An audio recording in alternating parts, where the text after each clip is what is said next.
আসসালামু আলাইকুম রহমতুল্লাহি ওয়া বন্ধুরা দেখুন, এখানে বেগুন গাছ লাগাইছি। চাষ আমার কাছে খুবই ভালো লাগে, আমি চাষ করতে খুব পছন্দ করি। তারপরেও আমি একজন পেশায় ড্রাইভার, তো যতটুকু সময় পাই বাড়িতেও খুব কম যাওয়া হয়, 1 মাস 2 মাস পর পর বাড়ি যাই। তো এই বাড়ি যাওয়ার ফাঁকে ফাঁকে যতটুকু সময় পাই ততটুকু সময় মনে করেন যে কিছু না কিছু কাজের উপরেই নির্ভরশীল হয়ে থাকি।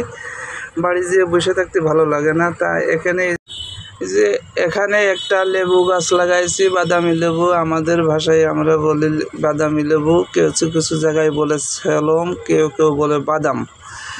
তো এখানে যে লতায় ছেয়ে গেছে, এই লতা টেনে টেনে পরিষ্কার করে দিচ্ছি, কারণ লতায় যেন আমার কোনো গাছের ক্ষতি করতে না পারে। এই জন্য আমি লতাগুলো টেনে টেনে পরিষ্কার করে দিব। আর অন্যান্য গাছের কোনো যেন পার্শ্ব প্রতিক্রিয়া না থাকে, এই জন্য লতাগুলো টেনে টেনে ছিঁড়ে ফেলাচ্ছি। এই লতা ছিঁড়ে আমি ফেলে দেবো না, এই লতা আমার কাজে লাগবে। আমার ছাগল আছে, এই লতাগুলো আমি ছাগলকে খাওয়াবো। আর এই যে দেখছেন আমার হাতের কাছে একটা টাল অথবা বাঁধ দিয়েছি, ওই ছোট একটা উস্তে গাছটা বেগুন গাছের আশপাশে যাতে ঘিরতে না পারে, এই জন্য বেগুন গাছের উপর দিয়ে একটা টাল দিয়েছি। উস্তে গাছটা আমি টালের উপরে উঠাইয়ে দেব। উস্তে গাছ মানে গোল গোল উস্তে, ও একাই হয়েছে, আমি লাগাইনি।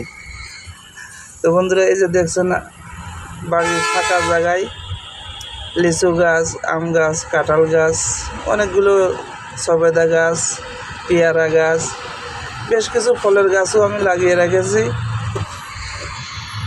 শুধু বসে থাকবো কেন, হাতে কাজ নাই, কিছু না কিছু একটা করি। যেমন বেগুন লাগাইছি, কিছুদিন পরেই আমার গাছে মানে আল্লাহ যদি তৌফিক দেয়, আল্লাহ যদি ভালো রাখে, তো গাছে বেগুন ধরা শুরু করবে। এই যে আমার বাড়ি, এটাই আমার বাড়ির সামনে ফাঁকা জায়গা পড়ে আছে। এখানে চিন্তা করতেছি যে কলা গাছও আছে, চিন্তা করতেছি এখানেও পরিষ্কার করে চাষ কুপায়ে আরও কিছু সবজির লাগানোর চিন্তা ভাবনা করতেছি। তো সবাই ভালো থাকবেন, সুস্থ থাকবেন, আল্লাহ হাফেজ। আসসালামু আলাইকুম রহমতুল্লাহি ওয়া বন্ধুরা দেখুন, এখানে বেগুন গাছ লাগাইছি। চাষ আমার কাছে খুবই ভালো লাগে, আমি চাষ করতে খুব পছন্দ করি। তারপরেও আমি একজন পেশায় ড্রাইভার, তো যতটুকু সময় পাই